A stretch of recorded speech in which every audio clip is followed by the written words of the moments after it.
macie jeszcze siły na kolejne auto, ja nazywam się Juliusz Szalek, a to jest auto Made in China, czyli Zeekr. Na początek Zeekr X. Marka Zeekr to jest marka, która jest w Europie, w Polsce jeszcze nie. Na razie nic nie zanosi się na to, by się w Polsce pojawiła, a szkoda, bo wygląda całkiem. Sorry, wycofuję, pomyliłem się. Nie wygląda fajnie. Przynajmniej nie model 009.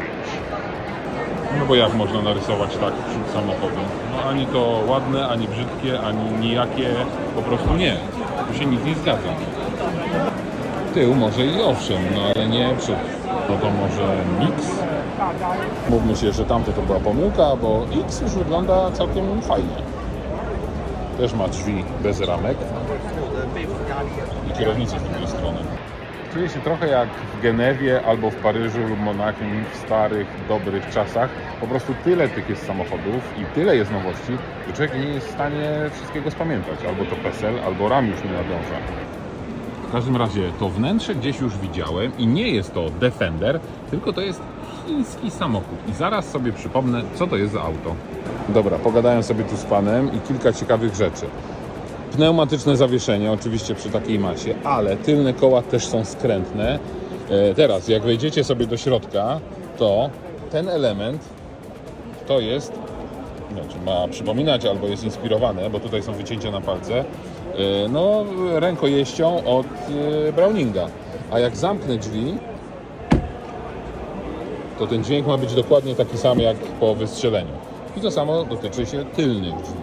Więc zobaczymy. Słyszeliście? No w tym hałasie pewnie nie. A najzabawniejsze jest to, że ten samochód kosztuje 979 000 juanów. I właśnie miał swoją premierę.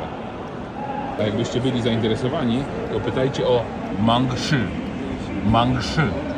Auto, które ma 800 koni mechanicznych i facet chce mi je od razu sprzedać. Mówię, że nie. Ale najciekawszą premierą tegorocznych targów jest Nix, czyli minivan z 2 odsuwanymi drzwiami. Widzicie? Ależ to długo trwa. Oszalałbym, otwierając tak codziennie i zamykając drzwi po kilka razy. Czy wnętrze zrekompensuje ten długi czas oczekiwania na otwarcie? No nie wiem. Wygodna salonka? No nie ma fajnie. Najfajniejszy to jest 007, czyli Tesla-podobny samochód, przypominający zupełnie nic. Tak samo obły, tak samo zaokrąglone kształty. Tyle tylko, że napis Zeekr z tyłu. O, to jest trochę inny. Cały panel jakby taki wyrzeźbiony. 007, nawet czcionka podobna do Bonda. Tak to wygląda. Ładny jest ten słupek w zupełnie innym kolorze. A reszta? Podobna do niczego. Jest też 007 w żółtym kolorze i z lotką, czyli dyfuzorem, który ma napis Downforce, żeby to wiadomo, do czego służy, bo można nie wiedzieć. BMW produkuje 2 modele w Chinach na rynki globalne.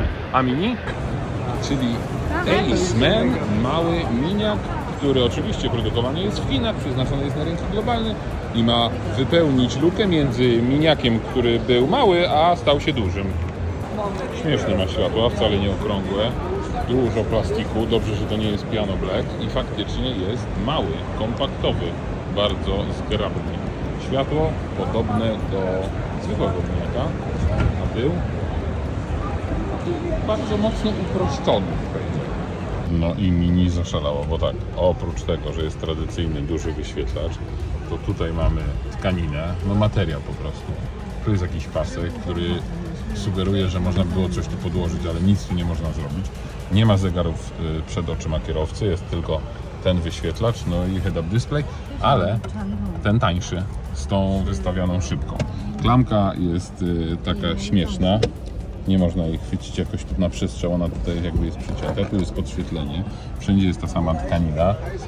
No maksymalnie uproszczona deska, tutaj panel do czego? A, tu są biegi, tu się włącza, wyłącza, experiences, czyli tryby jazdy, tak jest.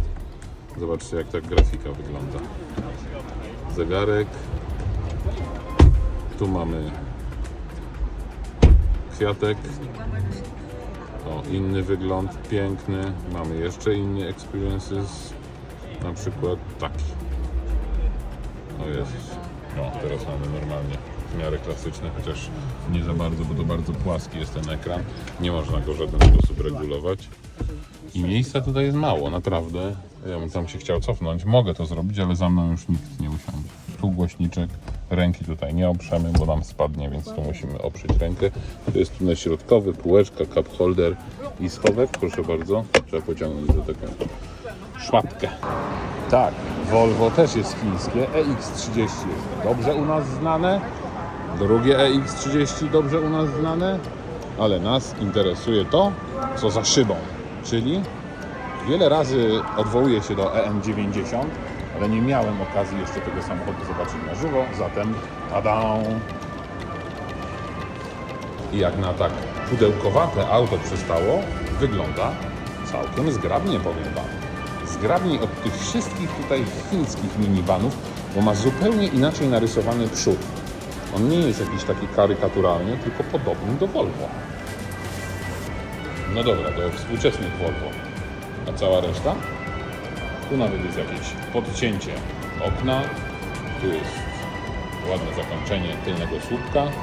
Te drzwi otwierają się oczywiście automatycznie. Proszę bardzo. I w środku salonka. No wygodnie, co tu dużo gadać. Dobrze, że zostawili tę czcionkę charakterystyczną. A czy wnętrze też jest typowo Volvowe? No i tutaj jakaś muzyczka, oczywiście z akustyką hali w Göteborgu, ale wnętrze typowe wolwiaste. I to jest bardzo fajne. Chociaż ze Szwecją to ma ono już niewiele wspólnego. Chociaż cały czas się upierają, że ma. No dobra, ale EM90 produkowany w Szwecji nie będzie. Ludzkie niegustwo nie zna granic. Torba elektryczna. No, w sumie fajna sprawa. Zastanawialiście się, czy tą szybę można otworzyć? No skoro wsadziłem tutaj rękę, to można, tak? Abracadabra. I szyba się zamyka. Znacie gościa? Ja nie, ale to ktoś ważny, bo podpisał się na tym samochodzie. Ja za to jestem Juliusz Szalek i on mnie nie zna. Więc jak ustaliliśmy, gość musi być znany, a marka samochodów to Changan. Przed chwilą ten miły pan przeprowadził ze mną wywiad, zapytał, dlaczego interesuje się chińskimi samochodami.